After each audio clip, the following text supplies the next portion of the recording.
Oh, yeah. Can I just type in? Yeah, just type it There you in. Okay, good. go. I got it. What else do you need from me? We got the agenda. We're set. Yeah, we're set. Okay, Do you want to start it just so I can make sure this is all set? absolutely. Okay, just in like 3 minutes. Yeah.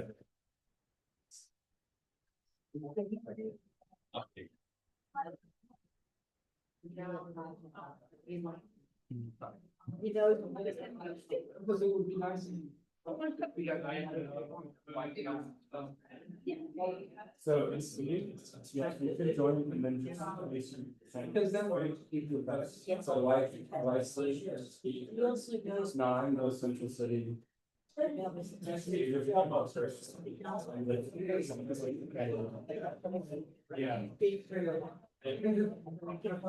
But I think that's why we have this. That's why we have the microphone. Oh, wow. Yeah, I think that one is like 200 words. Like, wow, what that?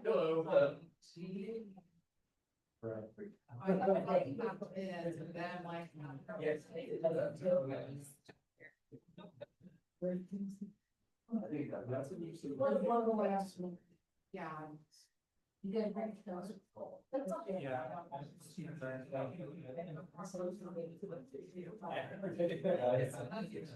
Okay. Can you read that? Who's it's updates first and then which slide? Or which present? Oh, downtown alliance. Okay, I don't think downtown alliance sent slides. So then we got slow the flow. Okay. Cool.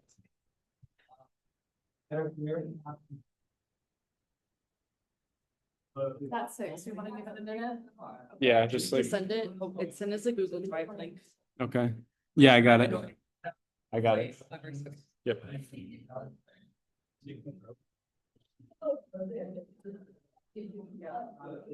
There is actually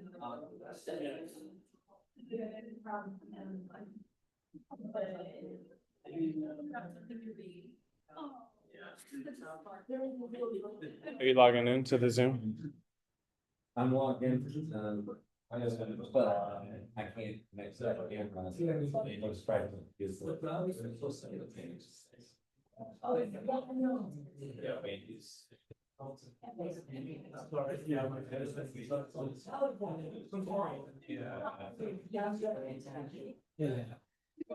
Oh, yes, Hey, Steph, did the downtown alliance people have slides they want to use? They didn't finish making slides. Okay. Yeah, pretty sweet. Very good. I will leave you. Yes.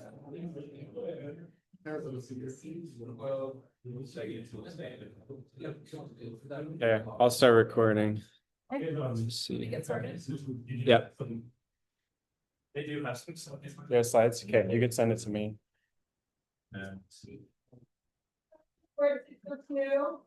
Thanks so much for being here, and other people maybe trickle in a little bit later. So, not everyone's here, and people are online. We traditionally in this meeting just start with introductions. So you could tell us your name, if you're a resident or you work here, and all that stuff. So we'll just start over here with our officers. I'm officer forever. Right now I'm in Breakhead. Lower Temple, State Street. That corner, northwest corner. So I was before I was looking at that 460. Yeah, you can just send it to me. I can click. It just depends, but we can be those all by the map. 2200 north, North Temple, and then like 6 west on the State Street. You have 420, which is pretty much just like 300 west, 300 east. Yeah, and have all your downtown businesses. 3 west to 3 east from what, from North or South Temple to 400 south. Oh. We'll open up some more questions for officers in a moment, but we'll finish introductions. I'm Officer Williams, I'm in the 460B right now, but before I was in the 450. 450 is like my baby. Apple Park. Yeah, the park over there, you have the European team shelter right there, so that's. Talked about those areas right now. Does that work for the camera? Annie Isaacson, I'm a resident of 33rd and I'm on the Scenic Neighborhood Council. Joy on that second south, where we summon. Hold on. Okay, my name is Brandy Burman, I'm the Public Safety Committee Chairperson, I think we the council of Los Angeles South, at least. Something, thank you. Okay. I as well as I worked with Randy and with Dr. Curtis. Mom interested cameras now, he's almost 3 That's wonderful. Thank you. I'm Karen Major, I live in the metro, so it's close by. Let's get you two back there. Okay, for Big Town and Scenic Utah, we're gonna be chatting a little bit. Wonderful.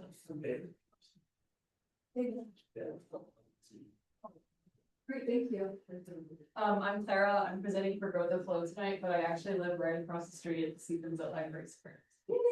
Nice. I live it, Awesome, thank you. I'm Seth, I'm a resident and on the board of the neighborhood. I'm Rebecca Allen with the city's homeless. I'm Liz, my husband Frank, I am a resident who live at 6 East, 8 South. And right now I have started being the Central City person on the Friends of, Looking Planet, so we're just about that. Talk to you later. It's very new. Frankly, son. Great, thank you. Go ahead, Matt. I'm Matt, I'm a resident, I live in the block east from here, and I'm also, I do media for Central City Neighborhood Council. Great, go ahead. I'm Deeper with the Downtown Alliance. You. Travis Starling, I live on 8th South, Roberta Street. I'm Lucas, I'm the program director of the Blocks. Okay. I'm Austin Taylor. I'm the chair of the Central City Neighborhood Council. I live at about 7th South, 4th East. I'm Ben, I live on 100 South between 2nd and 3rd East, and then I'm the treasurer on the board, and sorry for the video. I'm trying to. Hey, it's working. Evolve and experiment, that's how we get better. I'm Jenny Sterling, I'm the vice chair, I get to work on the board, and I also live on Roberta Street. And about 7th South with my husband Travis. And, okay, so we'll go ahead and start with, committee updates first. Let's go ahead and start with transportation. Yeah, we talked about a bill last month, it's called SG 242. It's the transportation omnibus bill. But a lot of that bill is remain similar, essentially adding the oversight on our busy roads or response safe roads. It's also making it harder to implement traffic calming. That would target like the fast food industries that make things unsafe. Make it harder to implement things that have to cross the street, do things like that. Unfortunately, it just passed the House Committee yesterday. That pretty much streamlines it to pass through the legislature. It'll be really fast now because the legislature ends this week. So essentially we go along. And then we'll kind of have to see how the process goes after this. There was like an agreement with the city that we got half to agree to first.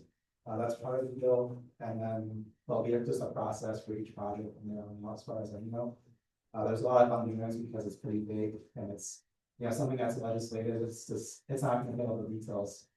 So a lot of it is to be seen, but I think just with time we'll be visiting that each time there's a new project.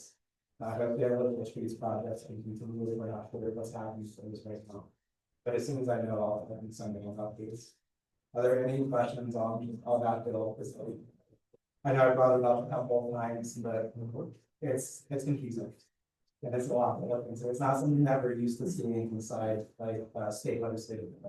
Usually we're not targeting specific cities. Any questions for Troy? Any similar legislation in other states that you know of? I'm not sure one that like targets the city. I think there's like streets broad might have information on that. It's like a pretty big like a street safety. Yeah. They might have some information on that. I'm not sure if there's been something exactly like this. Yeah, yeah. Oh, I was just gonna say Missouri is a city that has a very similar legislative approach. So I know that they have similar bills. Yeah, it depends on like some cities have their Department of Transportation is like, it might even be the state doing some of it. So there are different setups. Previously, Salt Lake City did everything on its own streets and then UDOT would take care of those streets and they work together for the intersections, usually deferring to UDOT anytime there's an intersection with a city street. That's kind of, as far as I know, how the process is going forward. Right, one more. You know, I've been attending the LBC meetings, represents all 256 states and 81 at 250, 10 online, 135, 150. They not like the bill, you know, it doesn't affect us. They said one bad deal for one of our members is a bad deal for everybody. You not gonna do this, and the state's gonna do it, we'll call it, we're next. And the league is coming out stronger than the others. So That's League of Cities and Towns together. This we're there. That's helpful. Thank you for that context. Thanks. Brandy, we have a couple minutes for safety and parking. Well, turn it off. Okay, sure. Okay, so, not much going on, but Will, is now monitoring the cameras, visiting at Tampa Park and all inspecting the horses and stuff, so I don't know if there was helpful. And, most of the community updates today is gonna be the gentleman here. So they're gonna, hopefully this will be a regular thing while, someone comes and introduces themselves and there's some face-to-face interaction and, you know, says a little about themselves. That's what I'd like to have, you know, till we get to know them. What are you guys when I get city updates? Okay, yeah, no problem. That's all right. Okay. Then any other committee? Oh, land use committee. Do we have And media. and media? Yes. Okay, let's start with Matt. If you have any media updates for us. I don't have any specific updates, but if anybody has any events going on in Central City you want posted, you can email our email address that's on our website. Or you can direct message any of the Central City Neighborhood Council, social medias and we'll get it posted. We share it. Thanks, Matt. Okay, then Travis, land use. Yeah, so next week on the work session, there is, the, upzone request, 256 east, 300 south. Upzone request for a D1. If anyone has any thoughts on that, please share them. We will be providing comments, following week. We are also going to, Kara had a suggestion to, schedule, site visit or property visit before, the council meets. So we're trying to arrange that for any upcoming, zone requests. Great idea. Is this for the hotel? It is, yeah. Okay, well, so the owners have been here before, you guys might. It's right next to the condo building there. Next to the garage, it's, I'm in the all to deed Sampson building. Yes, So it's 2 lots from us and 2 lots from Broadway Tower, and they're trying to build a big Chinese wall that's not appropriate, and the use is inappropriate for us. Yeah, and it goes all the way to the other street, so right? just, it goes almost all the way to Past the the street. strong ground. So like the metro, you'll see a wall. Yeah. But I think the thing to know is the work session with city council is next Tuesday afternoon where they present, and the public comment period, I'm not sure, might be the Tuesday night after that or the one after that. But, we, you know, Just pay attention. it's really important. There were like 200 letters, you know, against that thing to planning commission, and planning commissions gave it a negative recommendation, but they're still pushing city council for it. So we need to go fight it. Okay. Oh, let's. Did we miss any subcommittees? I don't think so. Yeah. Cool. And I assume, we can get updates from Liberty Park, Friends of Liberty Park as stuff happens. Yeah. Yeah. Thanks, Lucy. Okay, we'll move on to city updates. Let's start with Ava. You're okay with that? Yeah. Yeah. So much.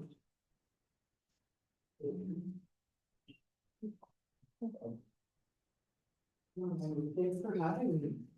Ava Lopez Chavez, representatives of District 4. And I wanted to spend time talking, we took some of the updates for you, so you can go ahead and share those with us. Spent quite a bit of time with IHC, so just want to remind everyone that LDS Hospital is going to slowly start shutting down as they build and eventually move their teams downtown. So that's the oldest first parcel. And I'm really excited that they've started to formulate more and more. They've got a better design that they're going to be presenting during our work session. But just to give you a heads up, this is an opportunity to push for the priorities of home ownership in the downtown and in the central city area. And I want to talk more about the different developments that are coming online that you talked about here today. One of the most important things is we can get in front of these developers, and especially with the nonprofit hospital coming downtown. We also have Western Governors University, we've seen that announcement. Their headquarters moving downtown, they actually provide 80% of America's nurses due to their flexible hybrid CNA program. And so it's a fun fact. So Governor Lovett was one of the original founders of WGU. So it's a really, really great opportunity to have a conversation that both uplifts our sales tax.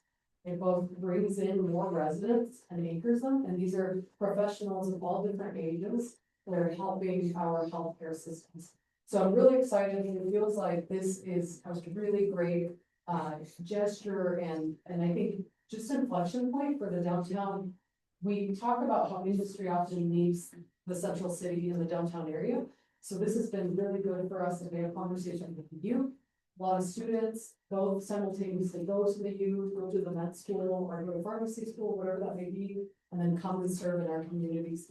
And the placement of it, it's this perfect apex where we have a mile radius to bring public transportation needs and other transportation for West Side residents. They don't have a hospital, let alone some of these apprenticeships. So I'm really excited for IHC. They haven't requested a sky bridge. We had that conversation. I know that there were some community members that were worried about that. We're still seeing what may come of that, but for now they are requesting for expediency for their parking towers so that construction isn't mitigated onto the streets or the neighboring neighborhoods, but that they can use the actual parking tower for construction purposes and to help alleviate the neighborhoods of that. Some other big changes in the bill that was still in D 42 of the 45-day legislative session. We've seen a few bills completely, fail in committee, and we've seen other bills percolate in new iterations. So SB 242, which Frank spoke about. Also, I just wanted to mention, you have a moment to write in. There's still accepting amendments. This is something that I think only stopped at the Senate door, maybe. But in terms of, remember again, this community in particular has been awarded CIP capital improvement funds for the use of pedestrian byways. Again, if we could please write any of the community, they're really involved right now in speaking to the Senate. And so if you can write in any of your senators, we're having really good dialogue, but even though it's very intense right now, there's still 3 days left. I do think that we have a really good lobbying strategy. Thank you to the state university that Salt Lake City and other cities are not misusing the funds, but instead are expanding and quite literally the way we plan and our planners and transportation team work of recognizing there's vehicular needs, bus rapid transit needs, as well as pedestrian needs in a growing city. Yes, sir. Or sorry, what? But it won't be like a chorus to go back to the Senate, because it's already past the Senate, right? Yeah, so in terms of what can occur, I mean, we can still ask for exactly that, the currency substitutions. Yeah, because I haven't found out how still. Yeah. I know if there's like it's sometime to the Senate sort of things. Yeah. Last year, I know that happens. Yeah, so I mean, right now, and I was talking, Angela Price of the city, who helps leader a lot of meetings. It looks like we have opportunity to do that, so I think it's coming down to the final meeting, and what I'm seeing happening, at least from kind of this third space view of letting the lobbying team go and strategize, letting the mayor go speak at the Capitol. What I'm seeing is this conversation still where the business entities of Salt Lake, the downtown businesses that originally lobbied for this, are trying to mediate and quite frankly, on the temple and South Temple, the Focus Church and the temple, they're also sharing how this might disrupt their pedestrian needs as well. It's super friendly to, what do you call it, the pedestrian promenade route, just the holistic pedestrian experience to their members, which is really important for all of us, so. What do you like, I thought the city pretty much said that, they got like, they negotiated for it, like, is that not the case? Is there Yeah. something else? No, I would say so. I would say in general, though, it's still good to push in terms of what we want to see. I think in general, what the city wants is not having the state overreach. I mean, I think that's ultimately. I was about saying that we still want the bill in the first place, but. Yeah, I mean, the biggest fear besides codifying or having the state preempt the way our street technologies form, that along with potential,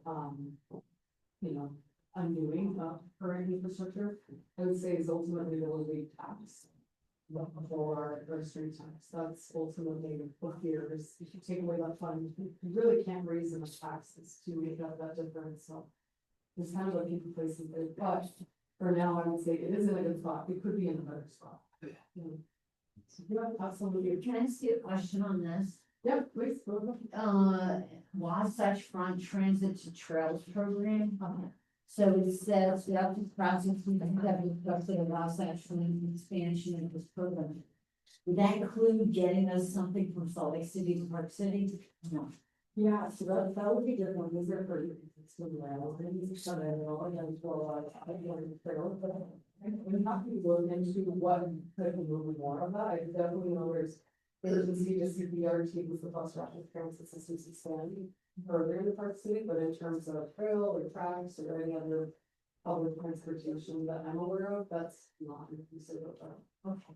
This is talking specifically about Wasatch Front, but there is like a bus system that takes you to Park City, all the way up to the flat. It's on as well, so they don't need the bus for the room. I expect it to also be a bus and a shuttle. Yeah, like every year, we've been doing that for a while, I know that there's more talks, I think that's really. What it comes down to, even as we, taking the IHC example, something I talked to them about was the need to really localize our public transportation needs, because so much of our staff is coming in from outside of the city right now. And I think it goes hand in hand, and you'll be such a city as an example where we have people that commute inward, they're using singular vehicles, and they're not anchoring themselves, they're not really holistically contributing to the whole ecosystem of our city, and I think there's a way to start to ask for these folks, or, think about families in Heber that maybe want the economic opportunities and benefits of downtown, but choose to live in Heber, so. But just the It's very good for visiting, yeah. Yeah. people in Salt Lake City should be able to go to Hebrew when they want to. Yeah. If we don't have parking, we can't go to Hebrew, so, we need something else. Yeah. Just do like 30 seconds, then we gotta move on to the next. So, And just on the IHC front, having like a whole separate parking structure from like main building.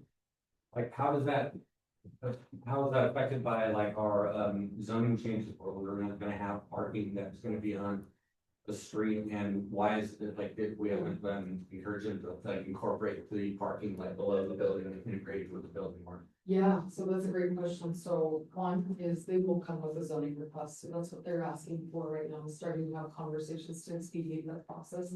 So they'll have to do that for the secondary tower. And then two, you're allowed to make the water table doesn't allow them to go any further in terms of undergrounding.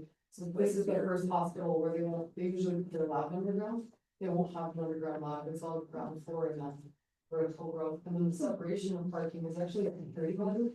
I can give this to you, but we spent extensive time talking about security hospitals are getting bombed, they're getting threats, it's really sad what's happening, and we went through their stats and data here in Salt Lake City, they're actually being part of it, so they separate that to make sure if they need to shut down State Street or any of the different major boulevards, that they can still have immediate exit and response for emergencies. Maybe just multi-use where they have parking structure that's separate from the hospital. Yeah.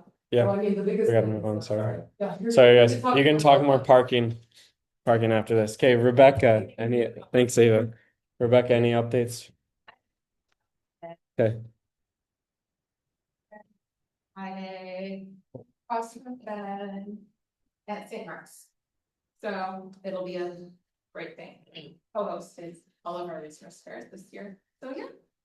cool, thank you. Tim?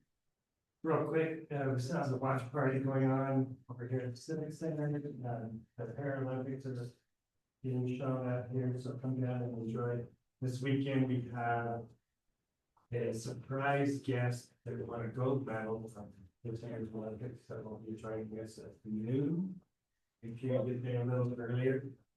I'm not sure who it is, but I hear it's somebody very exciting. Farmers Market. Got the CD over here, can't forget about our beloved farmers market over here, Leonard Ross, everything. I did get an update from Inbridge on the gas line they're putting in on South Temple, so that's still moving forward. Eastbound traffic on South Temple is still closed, westbound traffic is open. But as of this week, they're gonna change and not allow the left-hand turn onto West Temple until the end of the month, so. Anything else? I'll be talking about the budget next month. Cool. Thank you, Tim. Okay, and then Detective Stewart has brought two guys, sorry, I don't know your names, but so she asked for some extra time today, so we're gonna give them 5 minutes if that's okay, and you can give your update and then introduce and take questions. People from our city who work directly in Central City reached out and they wanted to meet the people that they serve directly. And so these are two officers, what's your way, the officer driver, who are the guys that will be responding to any needs that you might have. They came and they just wanted to talk to you all, introduce themselves and find out what your needs are so that they can get their information, and if you are experiencing anything, then they can help deal with it directly. I'm gonna take a photo. Well, this is time for you guys to have place with us, and we want to fulfill certain needs. So if you guys have certain questions for us, fire away. What can we help you guys with? Live across the street from city court, all the police cars that took up all the parking spots. And I mean, you must not have any place else to park, right? Because they're. About justice court or district court? Yes, it's court. I mean, y'all are parking in the handicap. We're parking in our loading zone. They're parking across the street, two police cars blocking, driveways. And then all the people that have to go to city court have no place to park. So, is there a solution to that? Honestly, that's a parking matter, right? So when we go to court, we do get parking permits to park on the street, with like 100 stalls. Oh, okay. And then they do allow us sometimes to park in the loading zones, but if you, honestly, that's above my pay grade. Okay. I would love if we could just have more parking stalls. Yeah. Yeah. For that reason, then on-duty officers who need to respond to calls, and sometimes they have to rush out and go. So they'll get in parking on the street. Okay. But the handicap, I don't know if it's parking in a handicap, that's just not. I believe you're getting parking ticket. You do get tickets, yeah. I would love. That's not true because I've had to. He's a liar. Okay. So not a question, but just something you guys are surely aware of is as the warmer season approaches, we get more negative activity in our parks. That's something that we always talk about in this neighborhood council is, Toffer Park, Richmond Park, just camping, drug use, vandalism, this kind of stuff. It's less in the winter, comes back in the warm season. So just want to make sure that you guys are in those parks, patrolling, making sure that there's not illegal and negative activity happening in the parks. You play right now, sir, squad in the paper in summertime. We love going out on patrol. Love being involved in on-view cases, and we are well aware that Pioneer Park, Topher Park are really two big hotspots Mhm. within our areas. But you know, if you see something, give us a call. We're always having a clean. Another thing our department's done is started a 12-hour shift rotation, where it's because of that and our scheduling, we have 10-hour shifts and a couple of 12-hour squads. It's overlapping and giving us more officers at the times where our volume is the highest. And each of the 12-hour officers, they have a 4-hour shift every week that's completely proactive. And that allows them to not be call responsive and go and do things like. So that's new. And you guys were, like, you said you were the 450 or 460 before, but now you're way over on.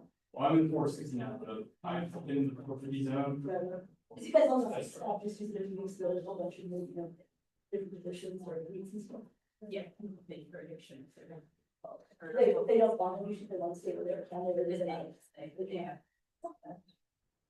Cool, I don't know, I've talked to you several times, and I'm trying to remember this, and I may say it the first time, but if you do want access to the cameras, I can give you, I just give you a email. Anyone in the department can do it, and it's pretty much just live for stuff on there. And can you use the footage, because today we actually called something in regarding some drug use, and who was the one that you said? Oh. Oh, okay. It's like a dog. Still recognize him. He was there, but he didn't really, So today I was watching our cameras in this open park and I noticed some drug use. I called it in. One of the suspects left before your officer got there. And the other one, he just kind of searched their bag real quick and told to get out of there. And the thing is, it's like, we have the camera footage, we see it. And it's like, it just is like, nothing is, in our eyes, nothing's being done. so do you have to see the act or, usage or paraphernalia or not? Cause I'm getting two mixed messages from people, like, as soon as you have to see it in addition to me calling it in and having it on camera, does it all go through all that, or? So I could talk. So we could utilize camera footage to develop like reasonable suspicion, maybe probable cause, but we still can't necessarily violate someone's Fourth Amendment right. That, so we Yeah. can't search them for evidence unless we can see it if we Right.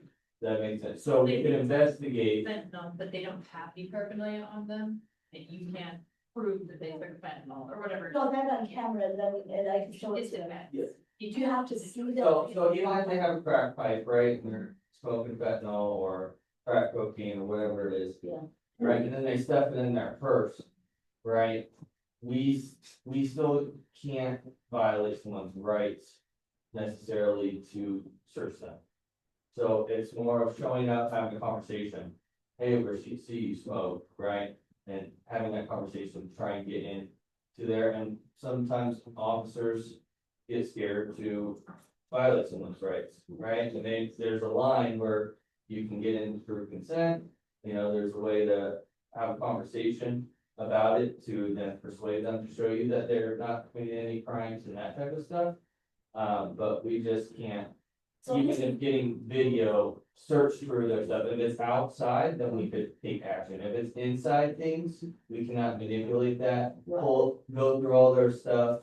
And then pull that out. That's the only issue with, we're allowed to go there and allow them based on your cameras, right? We can't just, we can detain them, we can get their name, hey, you're smoking. Yeah. This is a no smoking zone, no matter if it's a cigarette or if it's illegal drugs. Now you get their name, see if you got warrants to take them out, remove them from that situation that way. But to search them for the fruit of that crime necessarily is a little bit harder for us to do. Okay, yeah, what about strategic approach? You guys try to approach where they don't see where you can catch them most of the times that you're objective. Almost every day we try to. Yeah. Okay, is that when that We works? do that in a lot of different locations as well.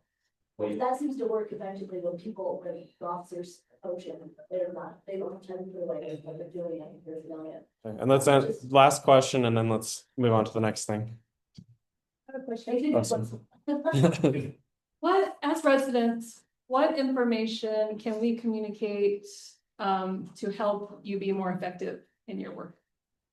So one thing I've noticed in communication is you guys fall into business, you stones, whatever.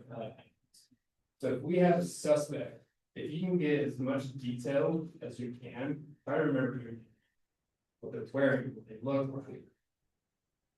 Skin tone, whatever. Try to get that information to us. When we show up, what we've also been running into issues with is like,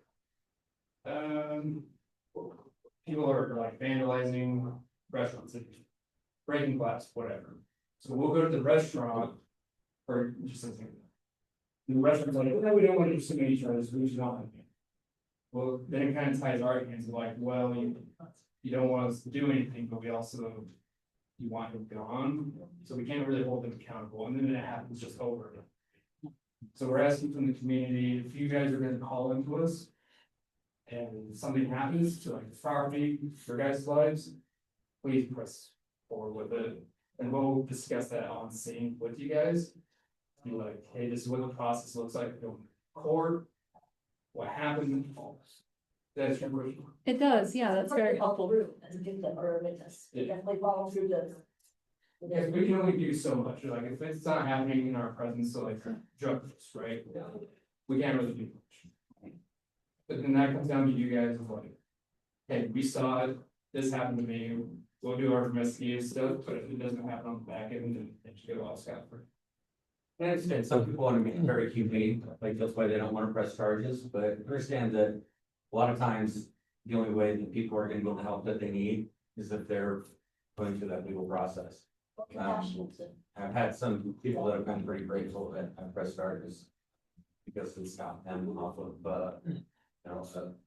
a road where they saw themselves probably dying pretty soon. So, there's a compassionate side to actually holding people accountable. So just consider that instead of just seeing the humanity of not pressing charges against people, because it'd be nice if there were other ways that we could give people help, but sometimes that's the only option that they have. Yep, and let's end it there. Okay, thanks, guys. Thank you so much. Yep. Okay. Okay, so we've got Dee Brewer and we've got Lucas, Horns from the Downtown Alliance. So we asked them to come and talk about things that the Downtown Alliance is doing. If you're not aware, it's a nonprofit group that puts on events, promotes downtown, and they actually have their downtown ambassadors walk through our neighborhood as well. So we thought it'd be good to get an update from them.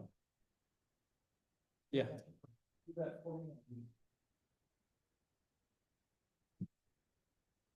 Good evening and happy to be here. We have a number of connections with your group already.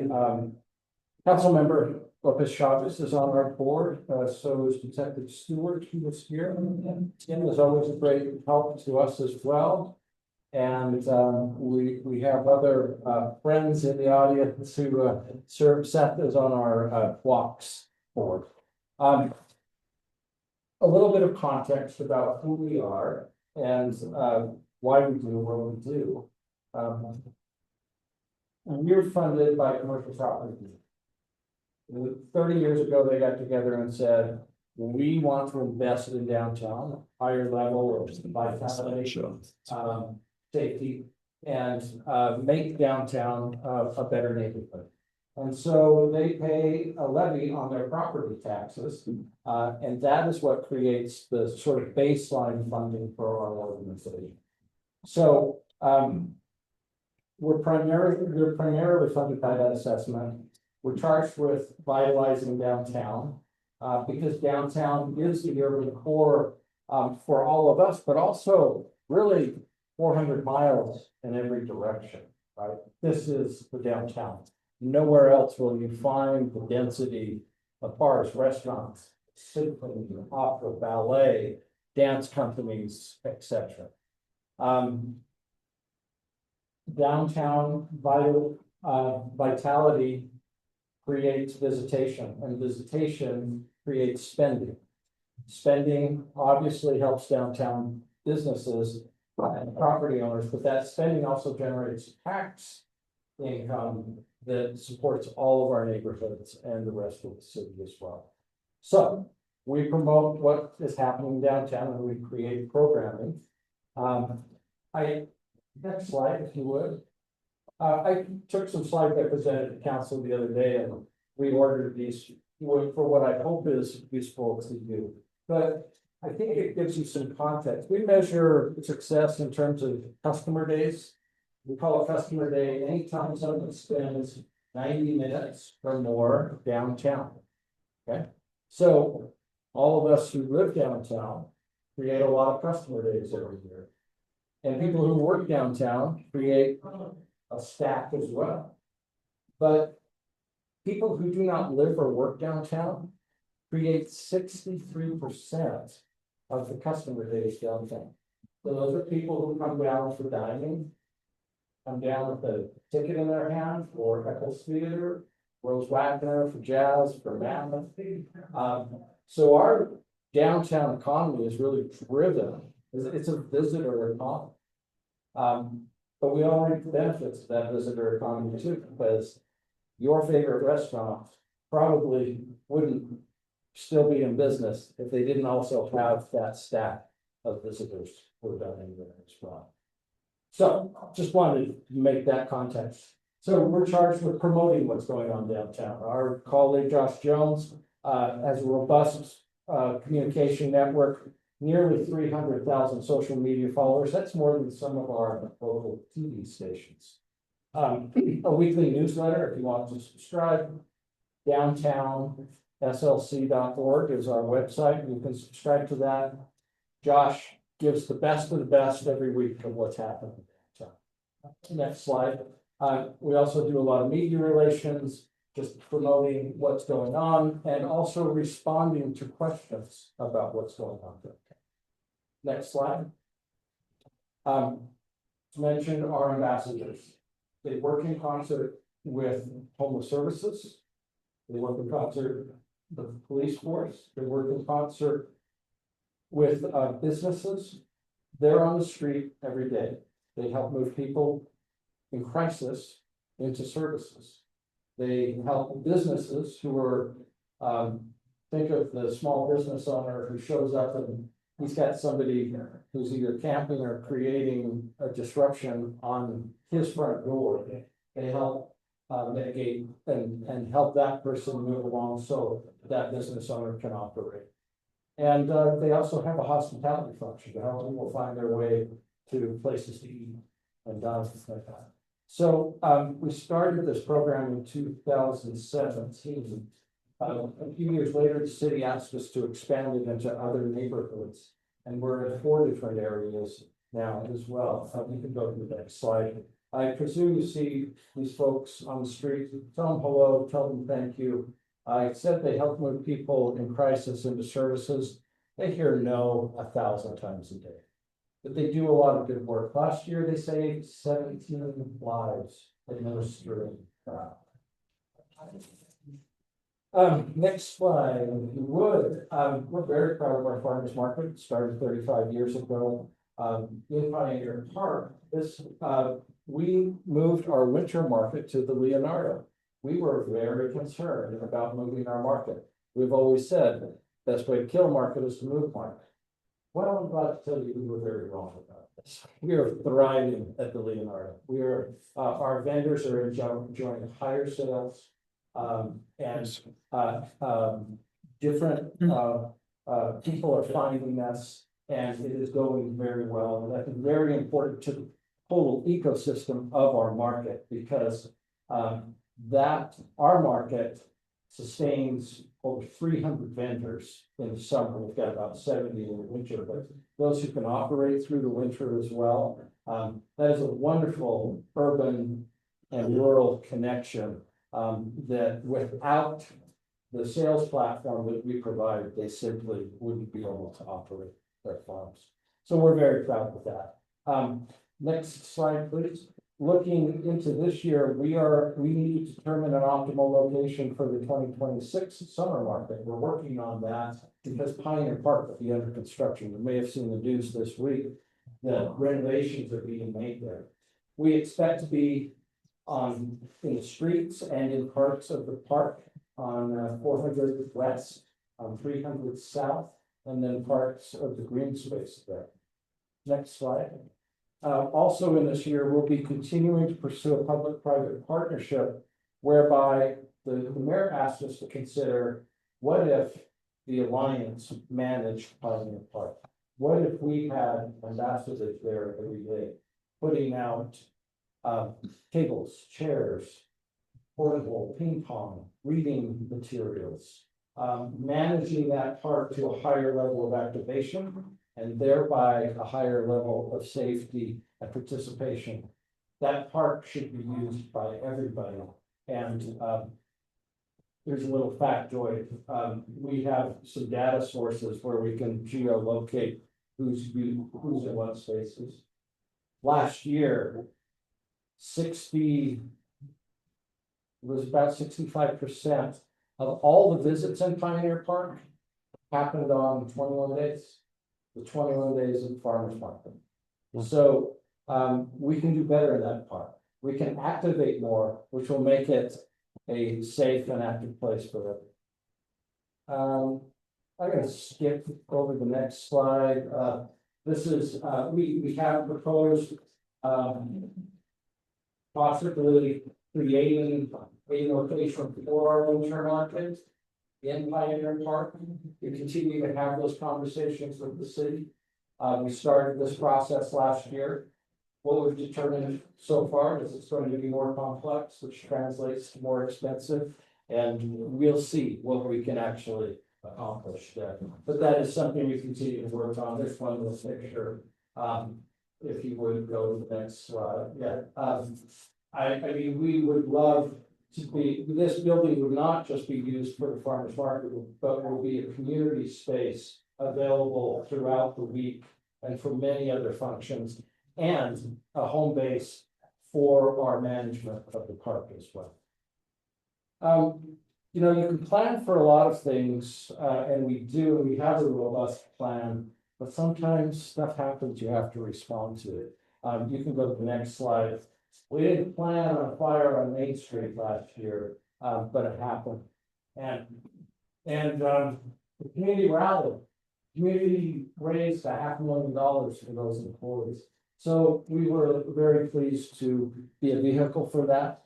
We opened a campaign within 24 hours of that fire. We were able to pay all of those employees a month's worth of wages in that first month to help them in that transition to their next gig or benefits, unemployment benefits, etc.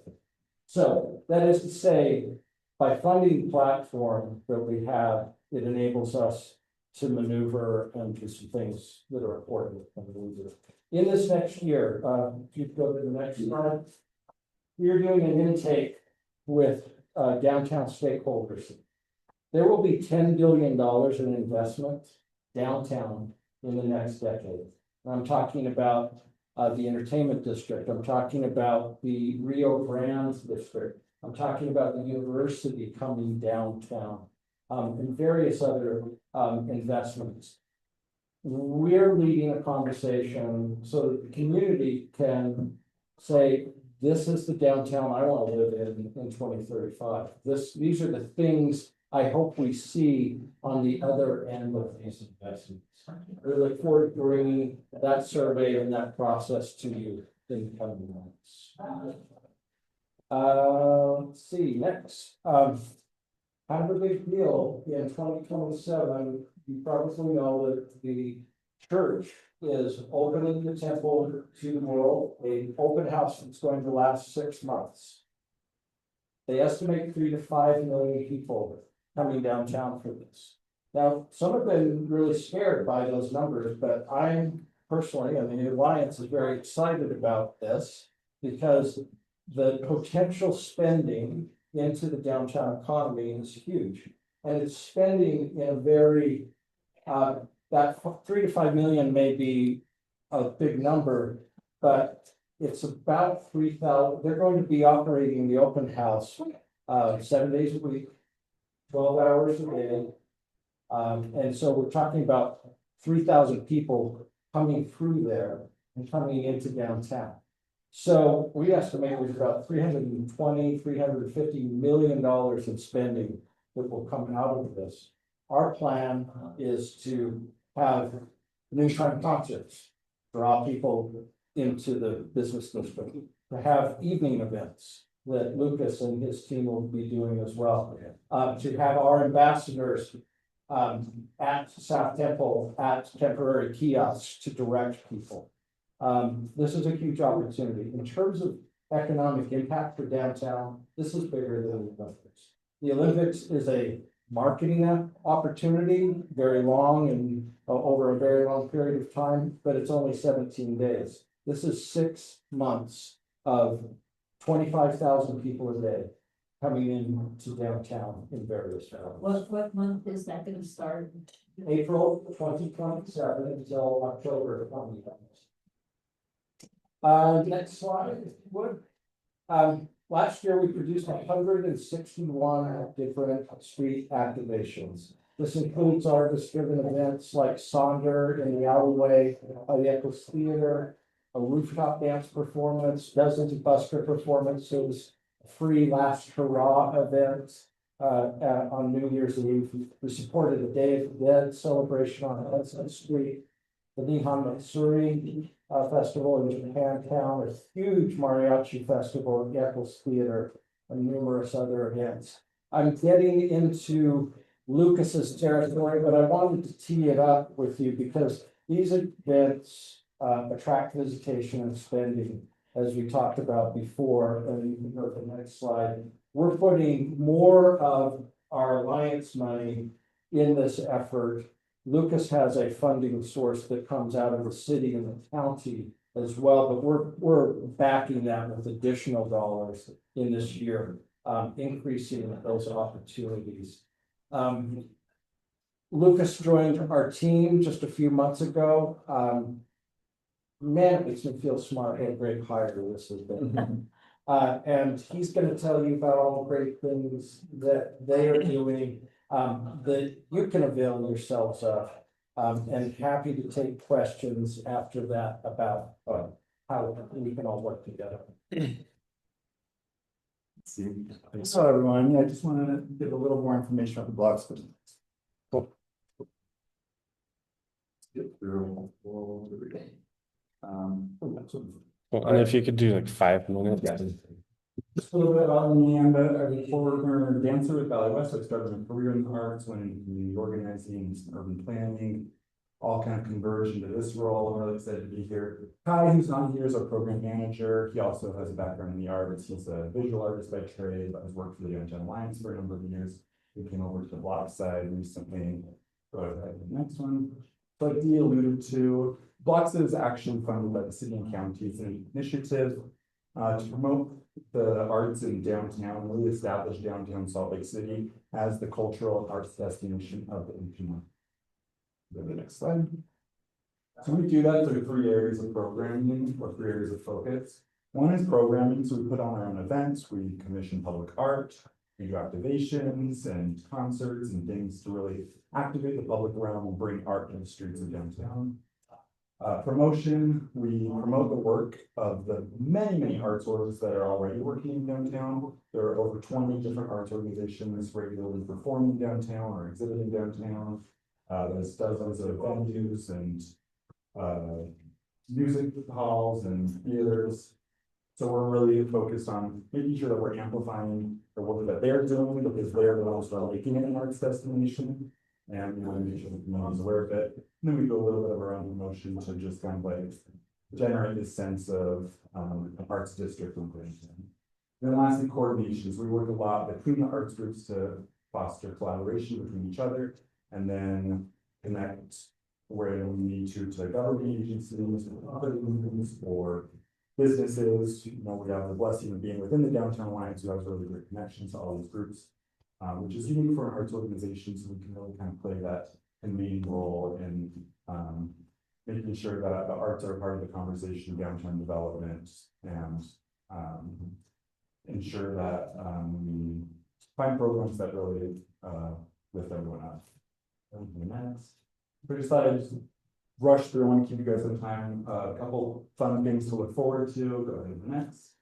In 2026, we have our co-create program. This is our public arts program. We have 3 projects coming, one by Alejandro Moy and Catherine, another by Arzen Krasik, and third by Constance Anderson. Go ahead and follow us with the media. Thank you, Seth, for being on the selection committee to select these 3 projects. They're gonna be really cool. I won't give too much away, but they're gonna be fun, cool public activations. Next. Fridays on Main, this is an expansion of our Steppin' on Main. It's a free concert series held on the front steps of the Eccles every Friday night, all summer long. We're going to include a second stage at Exchange Place to create a really like Main Street-wide activation every Friday. Next. The Art Garden, we're moving into an empty lot on Main Street. Some of you may know about the Utah Theater that was controversially torn down a few years ago. We're working with that property owner to activate that lot into an art garden. We'll feature fear vendors, art partners who are going to be doing cool, creative, immersive activations in that space. Next. Plein Air, this is another expansion of an existing program where we'll station artists around downtown to paint iconic buildings, and then those paintings will be on display for the public to see and purchase. Rooftop performances, we've always partnered with the SB Dance, who runs curbside theater on the rooftop of the parking garage downtown. Looking to expand this program to include 3 to 5 performances throughout the summer. These are will be different dance groups performing on the roofs of parking garages. Be sure to follow us for those dates. Next. A season kickoff event. This is an exciting new development. We can have an event open to the public that's going to gather all arts orgs in the downtown to a big celebration, kind of kicking off the 2026-2027 season of arts. That's ballet, opera, Riley, RDT, symphony, all the arts organizations performing kind of on that season, where you can learn about the fun, exciting shows coming up in the coming season. That will be on September 8th, but go ahead and follow us for more details on that to come. Next. Video series. This kind of has to do with the promotion of just downtown as a general arts vibe and art scene. We're producing right now some cool, really short documentaries on different artists working in the downtown that you can see on social media and on YouTube coming up. Next. And more exhibit art on a kiosk on Main Street, put on a mariachi fest every year. We're collaborating with a group this year to start the first ever Pogo Fest, a multi-venue musical festival in the downtown, and installation for Cycle Nation, which is a collaboration with the American Heart Association. So lots of cool stuff going on in the blocks. You can follow us on Instagram and Facebook at the Blocks SLC, and if you go to next. My email's there, and you can share these slides to the group. Can you clarify what you designate the blocks? Yeah, the blocks run from I-15 to 4th East and North Temple to 4th South. Thank you. Yeah. Cool. And just because of time, we have to move on to the next thing and not ask questions, but let's give these guys a little pause. And if you do have questions, I would come and corner them. Ask them, what's up, Tim? Just gotta say one thing. Okay. Jessica on his team, Carly, the one runs the farmers market, and Christina that does the downtown alliance. You guys have really added a lot of economic impact to the city. It's the engine, not just for the city, but for the state.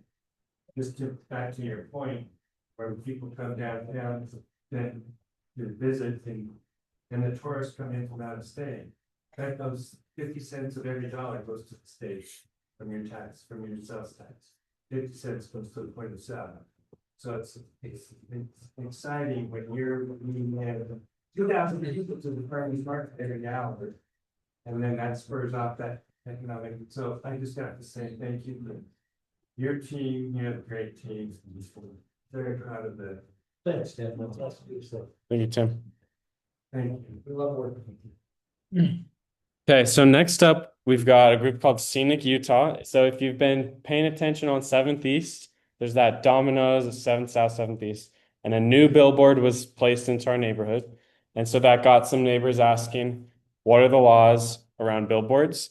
And Kate here works with a group that I don't know exactly what you do, but you're here to talk to us about billboards. That's right. Right. Well, Scenic Utah, so besides just introducing you all of us, we just wanted to talk about how that billboard came to be, why we're even here. We'll try to move pretty quickly because I know we're behind schedule. Want to introduce Dave, who's volunteer with our organization. He's an amazing former economic development director of Farmington and knows a lot about billboards.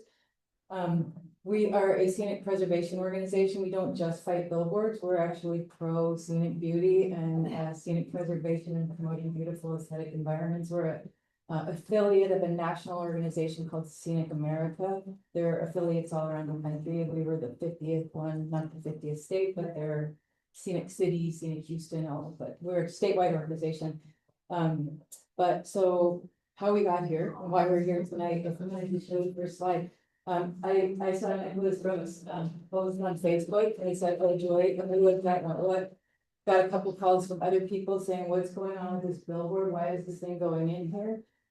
So you can go to the next slide. We just we called the city and said, "What's going on with that?" And the city basically said they're under there, they can move. There's this statute that's a 608 was the used to be something else. They give billboard, this statute gives billboard owners the right to move billboards wherever they want, whenever they want. And so it's basically preemption bill. It really ties the hands of cities.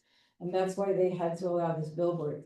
It was actually a relocation from the Betos, if you want to do the next slide, that's, and then you can hit it again with the circle of it. That huge billboard that used to be at Betos, they don't want it there anymore. You can see where the condo is. So if you're going up to a university, it's really hard to see. So they want visibility. So that, and they relocated billboard. They can't just put up a new billboard, but they can relocate a billboard for any reason they really want. Dave's going to talk in a minute about some nuances about that. But that's what that was. So if you go to the next slide, this is a code that is so terrible because it really just gives billboards the ultimate power to move wherever they want. Billboards don't want any inventory to come down. Most cities and towns in Utah don't allow new billboards, but it's impossible, almost impossible for a city to take one down.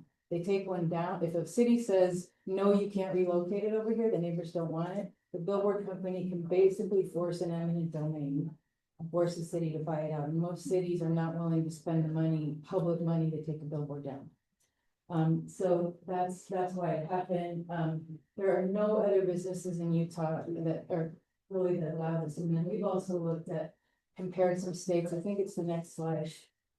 Well, so yeah, our goal, if you go back one, we really think this badly needs to be repealed. So it's something we're working on long term. But the next slide really just shows, you don't have to read through all these, but these are a bunch of billboard codes that Utah has. And you can just look over and see how it compares. There are no other states. We just looked at the Intermountain region and we threw Texas in because they have a lot of billboards. And one of the companies here in Utah that's a big billboard company is also very active in Texas. No other states allow some of these codes that we have. We are one of the most billboard friendly states in the country, probably the most billboard friendly. So you can go to the next one. These are on our website, so you can jump on the website. So Dave, maybe you can come up with this is UDOT has a pretty great map of all the billboards that get permitted on federal and state roads. And you can zoom in, so if you zoom in, it goes one more time. So this is just the Salt Lake area, and then this is where you are. So that's the billboard by Domino's. You can see some of these really a tiny billboard is too bad with that one. Stay with some of them, but and you can go down even farther, but This billboard also too, was in a historic, not national, but that too, but a local system. And it's very easy, very difficult to get something like this. And this right here, in terms of Title 22, 72. 72 covers most of the billboards in the state. There's Title 10, which covers billboards on local streets, and there's not very many of them. Because the billboard owners want traffic. And so they go to the interstate and stay on highways and things like that. But there's section 608 in that bill that allows anyone in title, with a Title 10 location, because it's very few in the state, maybe under 50, to move their billboard whenever the owner wants within a mile. And we found out recently that these don't go in their own travel lanes. This also encompasses this, which is really scary. And so what happened here with the billboard moving to 700 East North Salt Lake experienced the same thing about a year and a half ago. And the Cottonwood Heights experienced the same thing within this realm, but they didn't have to say. And then we found out this summer, St. George has also experienced what you're experiencing. You're just the latest victim. So anyway, let's move back. Yeah, thank you. So it's a really terrible statute that needs to change so that cities can say, if that statute didn't exist, Salt Lake City could have said, we don't want that there, and there would have been probably a public process, so I would assume neighbors would have said, we don't want that. Just one more quick note on the next slide. And this is just a note about restoring trees for billboard visibility. So we're protecting the Highway Beautification Act passed in 1965. It was really about back when the freeways were going in, all of a sudden junkyards and billboards were going up, and Lady Bird Johnson went, hang on a minute. They had a conference on beauty, they passed the Highway Beautification. Since when that new state had to sign a federal state agreement that committed to effectively controlling outdoor advertising in accordance with the Highway Beautification Act. Since then, industry has really just picked it apart, and a lot of people call it the Billboard Enabling Act. But it still exists, and there's still a federal state agreement. But one of the things industry's been able to do is include that they can cut trees down for visibility. They can do all kinds of other things in state laws to create visibility for their signs.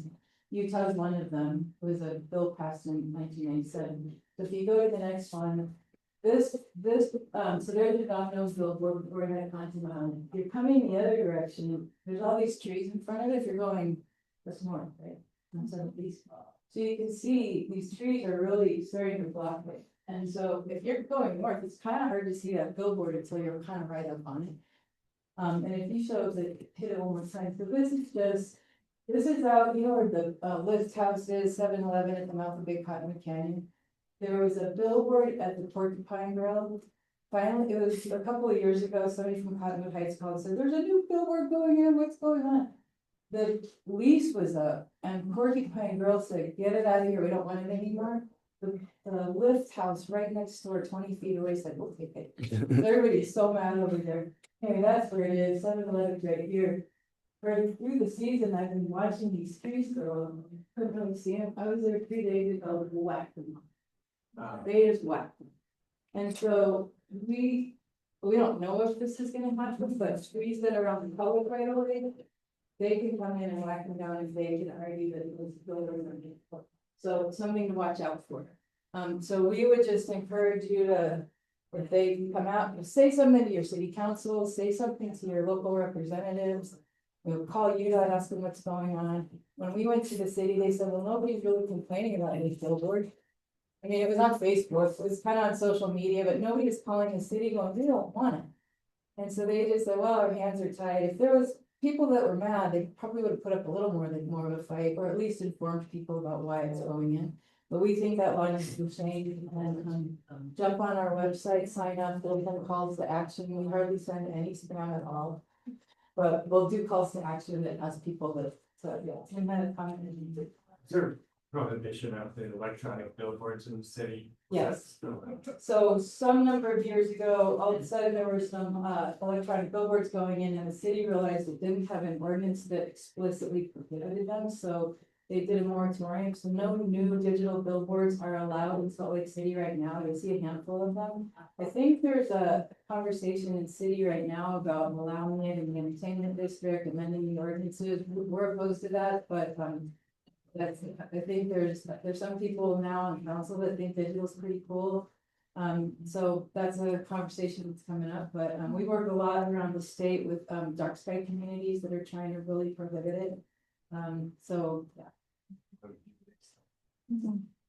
Did you have a question? You can go over there, I'll pass it. Oh, okay. How much money are these billboards making? Because it seems like what might be slowing it down, if people aren't like able to make these, because if someone's making some money somewhere, then they don't wanna stop making money, so. They're taxed as personal property, like an RV, so they get lower tax rate than that. But, then if you want to condemn them and use, the city wants to use its power of eminent domain, it's not only the value of the structural, it's the future value of revenue.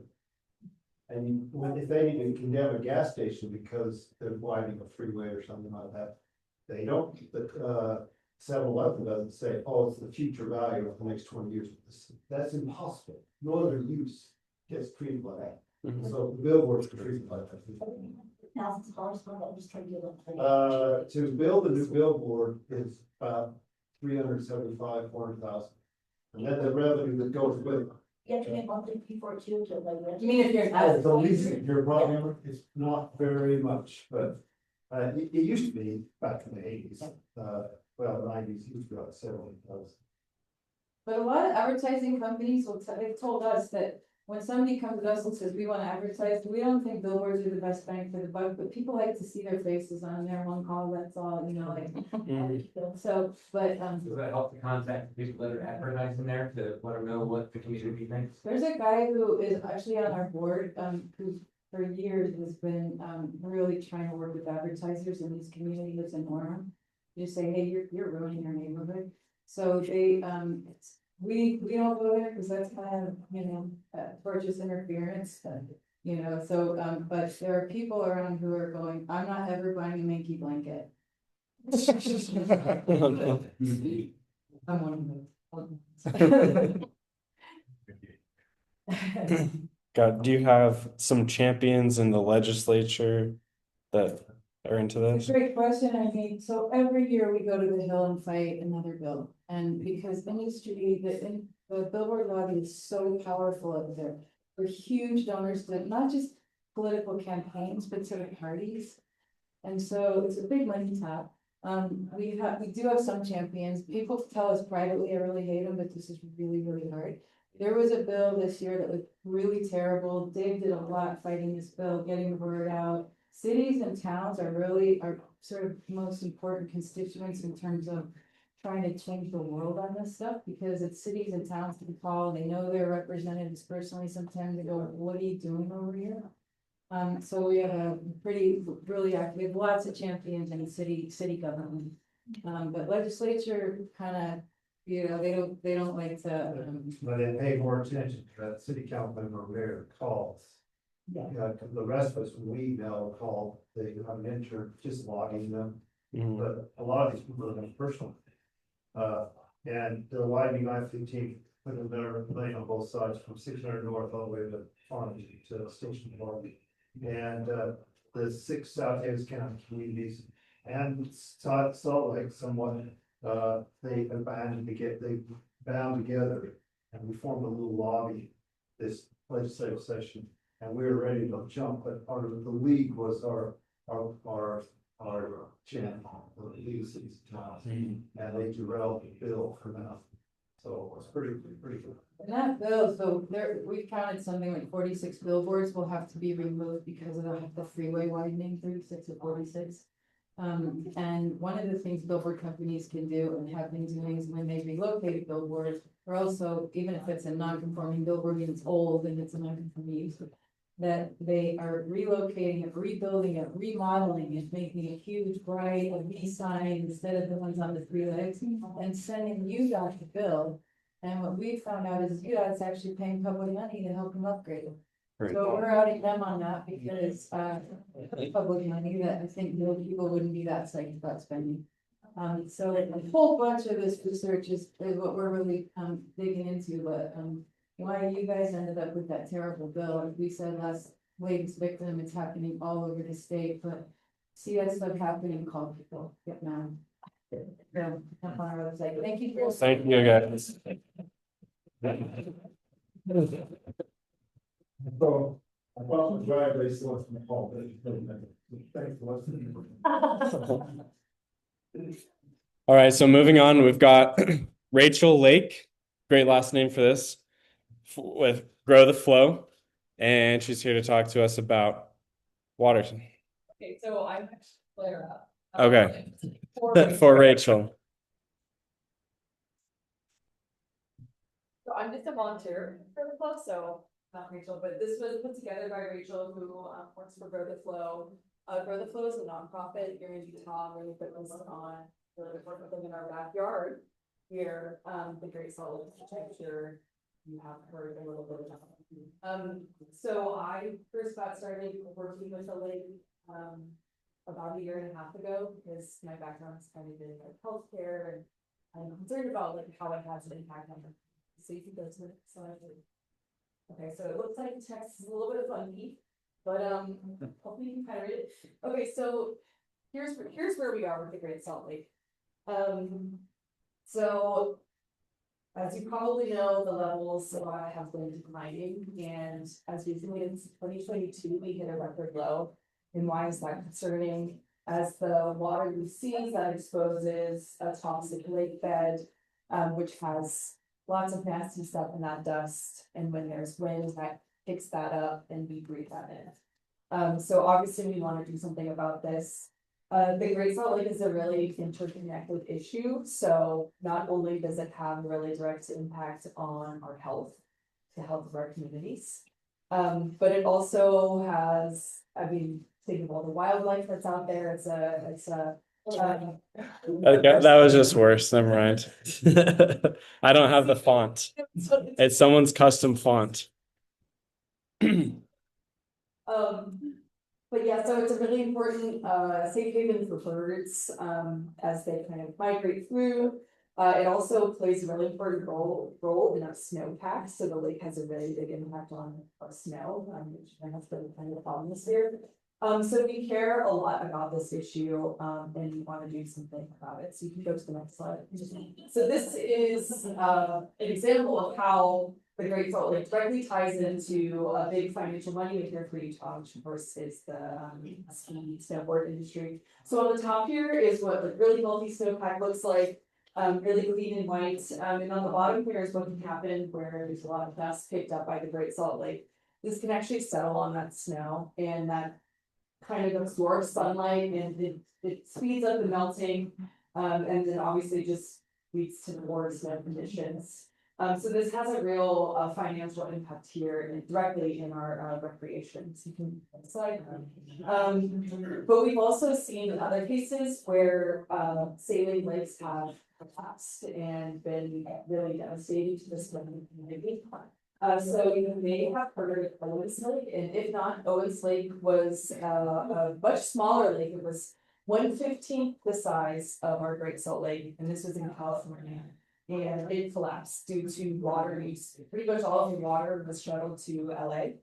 And this exposed large toxic dust bed, which is the largest source of really nasty dust here in the United States. But the thing with Owens Lake is that it's really remote and it's not next to a big metropolitan area. In Great Salt Lake, there's lots of communities that are going to live very, very close to this lake and are going to be directly impacted.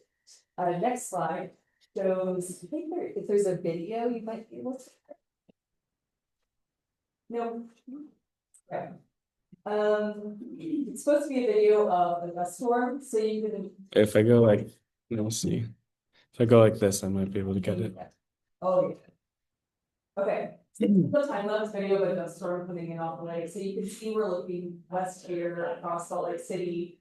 And we really start to lose that visibility as these clouds of dust come in. And you can imagine that that's what we're breathing in. And that dust contains a lot of heavy metals and things that we don't really want. So you can go back to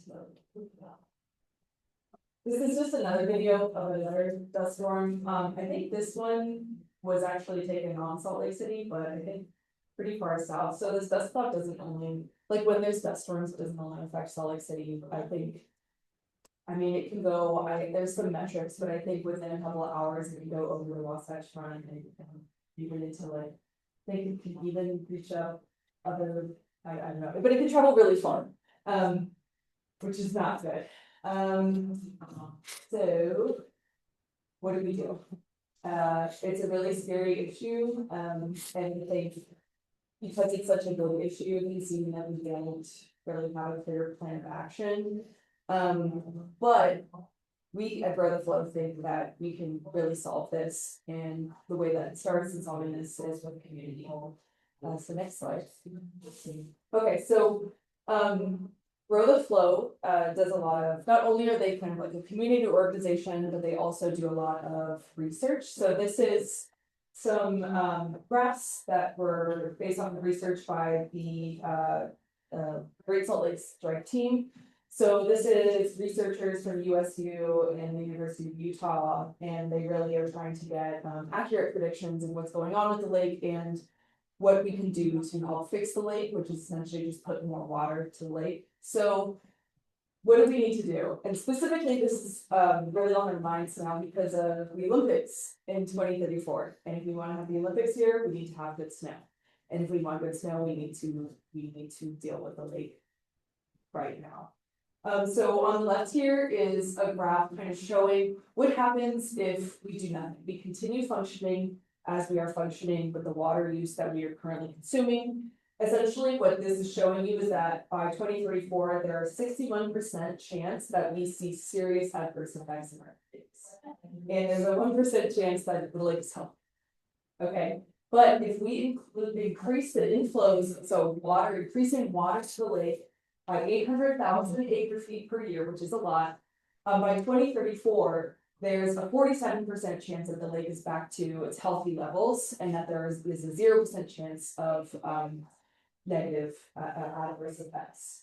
So this just shows that based off the modeling from the strike team, that if we really start acting and we start now, we can actually make a really big difference, even within this relatively short time frame until the Olympics. So that's really what we want to do, and our mission is to increase water to the lake.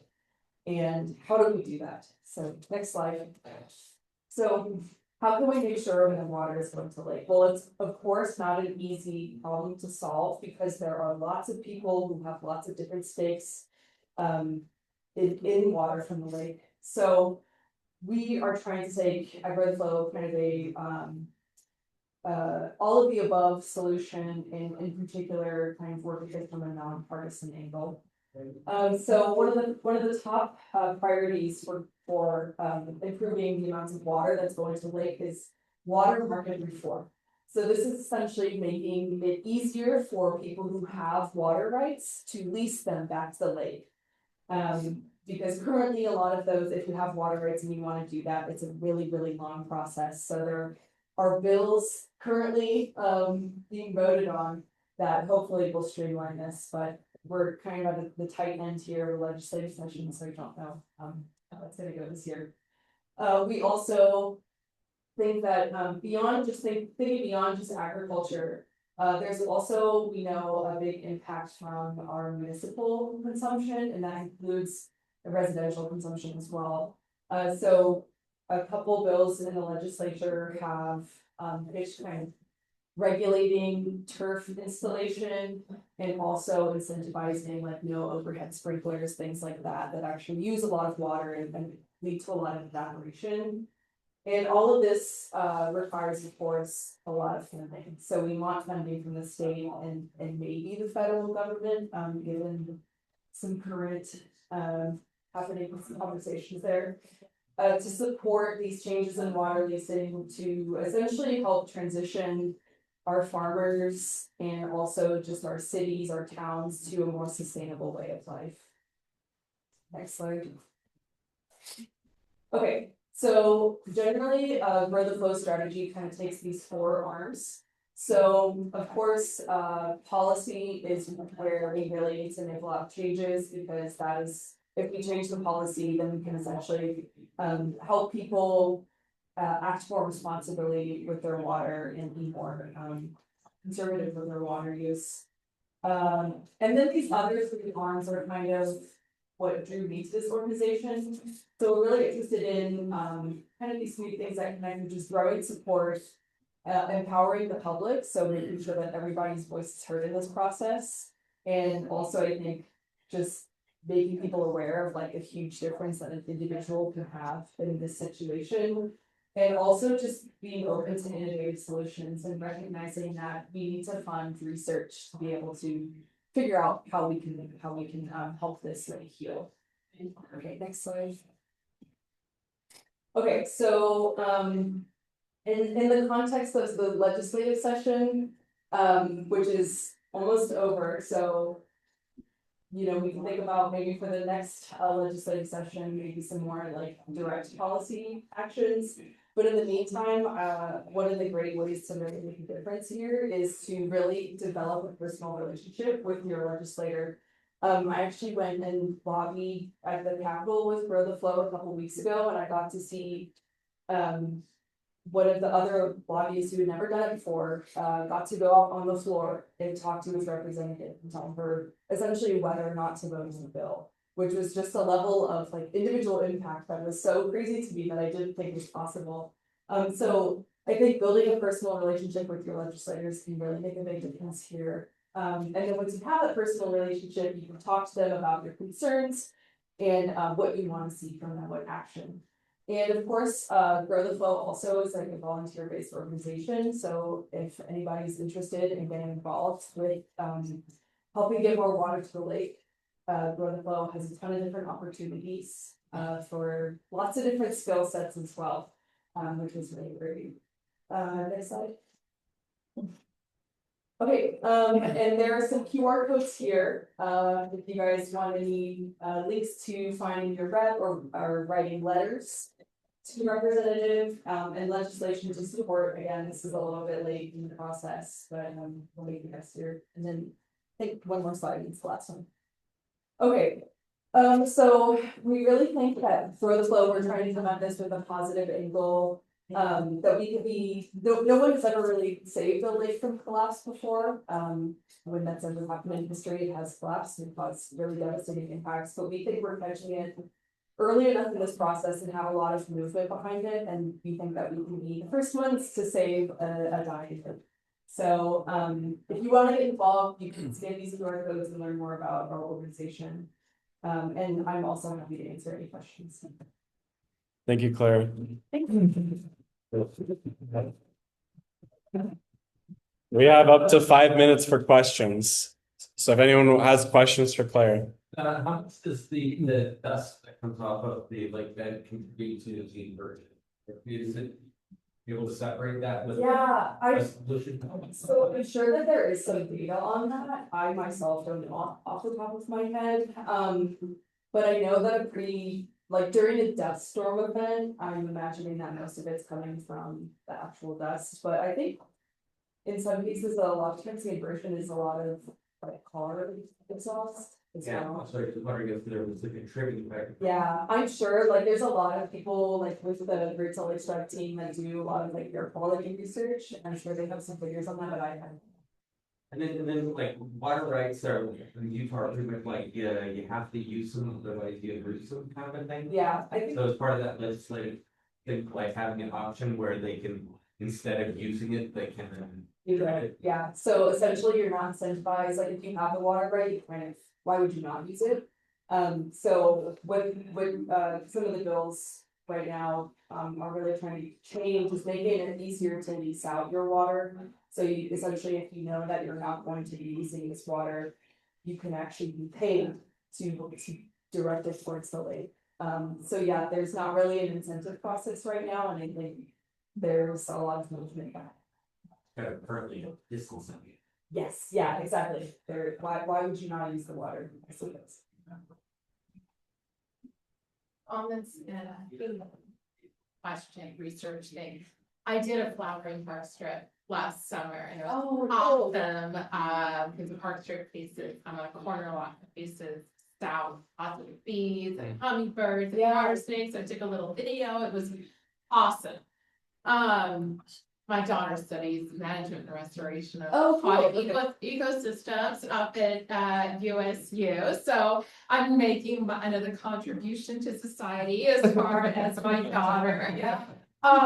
I grew up in Fargo, North Dakota, which is on the very eastern border of Fargo, and when I was growing up, they started educating us about water usage because the city saw that the state was migrating east population wise, and it was, you didn't have to water your Kentucky Derby green lawn because we had so many thunderstorms come in. Yeah. But it was like the city engineers took the incentive to educate, like, hey, if your house is on an even number day, you can only water on an even number day, this and that. So I was actually talking to my daughter last week about like researching like, the Great Salt Lake and snowpack. And I'm like, it'd be really super interesting is to see like, because everything boils down to dollars, as we know. So like for this year, obviously we had a very, very depressed snow. So when we had that really great snow cap, like what was it, a few years ago, when they had like the 700, 800 inches, that was the Instagram pic on the Hilton or something. I'm like, so what was the tourism dollars that year, and then versus this year? And then getting together with like the ski resorts and seeing like what their individual things were. So anyway, just kind of just pointing it back down to the dollars for the legislators. That's definitely, I think. Kind of the reality of the situation is that you have to put a dollar sign on it for a lot of people to care. And I can't quote those figures off the top of my head, but the Grow the Flow website does actually have their like strike team report. They go into some of that. But I do know that like a lot of people within the organization are thinking specifically about like how can we pitch this as like financial benefit, and I mean there is a huge cost associated with like not having the ski recreation and like also just the bad air also has an impact too. We should have the ticket our neighbors who are watering like 12 p.m. We should to like send a thing to our local, because I'm down in Riverton and water is cheap down there because we're on secondary. So I could water 24/7 and have the same water bill. Yeah.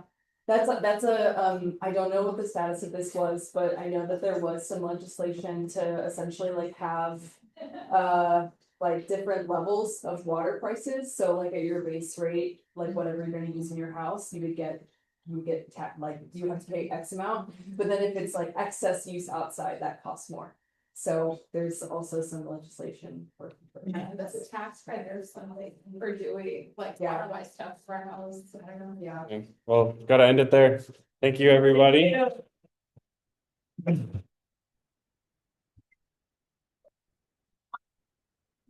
Getting any of that 2 million and kind of just like movie, cinema stuff that